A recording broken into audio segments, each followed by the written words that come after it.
previous 3 sessions is you have to keep trying, you have to start at the right age, and you have to do it for your own country. So that's the same thing that I did.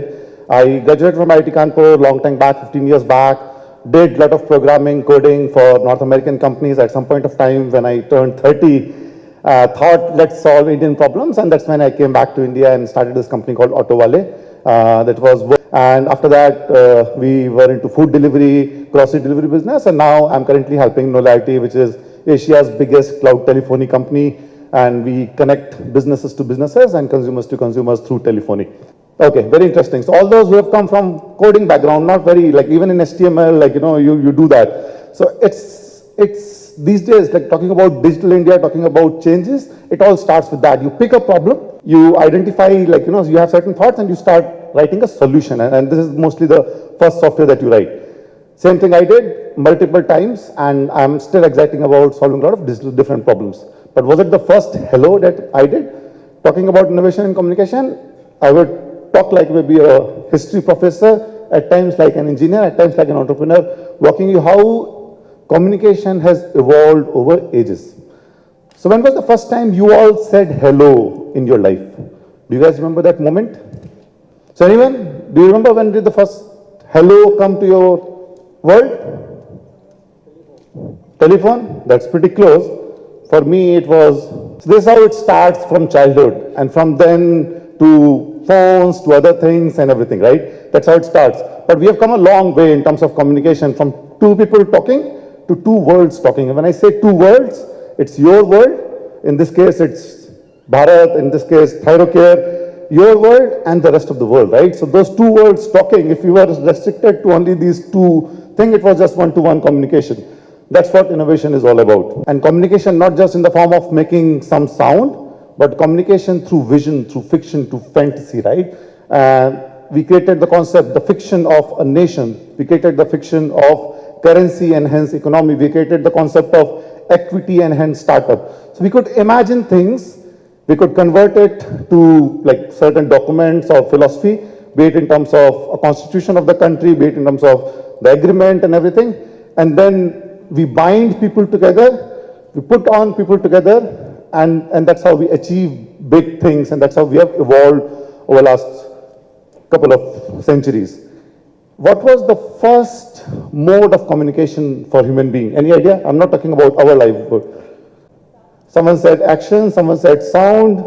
Okay, so pretty close. I guess you guys are getting it closer. It was fire, right? That was, I think, the first mode of communication where we distinguished ourselves from other species, where we said, we have invented fire and we use this fire to communicate a lot of things, to scare animals, to bond together around the bonfire, and that's how it started. And then from that point onwards, this innovation in communication started to all the way to radios, then telephones, and then emails. There's a very interesting thing. So imagine if someone had not innovated emails and we were still using pigeons for communication. Any side effects of that? I think we would have started Swachh Bharat Abhiyan long time back in that case. And obviously we would have created a lot of traffic lanes for pigeons instead of creating traffic lanes for human beings. But yeah, each and every innovation that we did, it helped us scale from one-to-one to one-to-many, from many to many to one country to another country, from one community to another community, and the scale at which we operate, right? So each and every innovation helps us scale there. Talking about the social media revolution, which came after the like email revolution, Facebook, LinkedIn, WhatsApp, Instagram, they all innovated, they all changed the way we communicate. I'll talk about this, like earlier, like Martin Luther King, when he gave the speech, people had to walk to that speech, right? People who were there, they could only listen to that speech, and then it was documented in various books and articles and papers, and people read it over decades.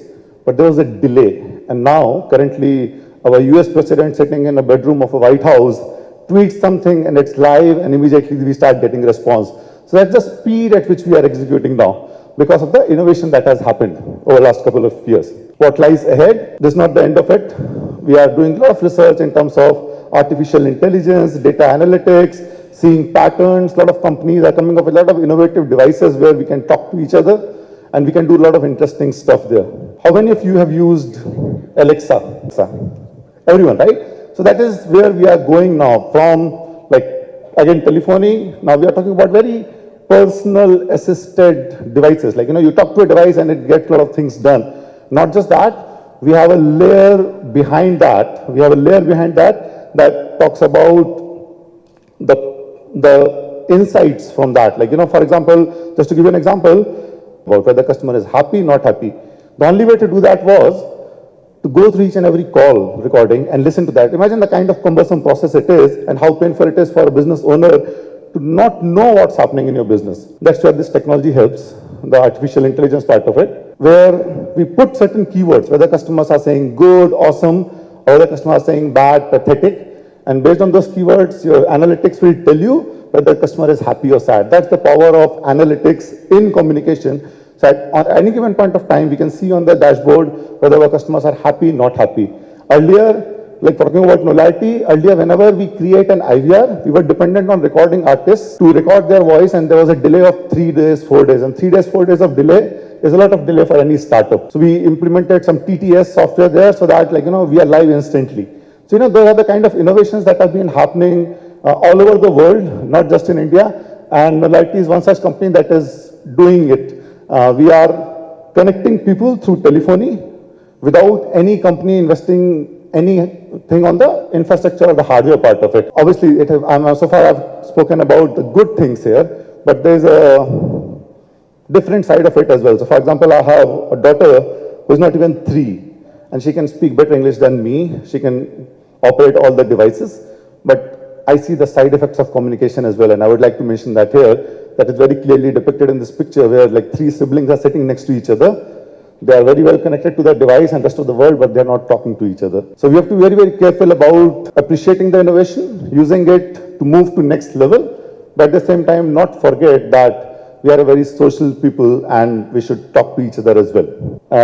Like 5 years from now, 10 years from now, what will happen in the field of communication, we can't even imagine. Maybe we'll not have to talk, maybe we'll not have to write, maybe we'll just communicate by through thoughts, right? So you never know what will happen. So that's me, Janardhan. I take care of operations at Knowlarity. Thanks for listening.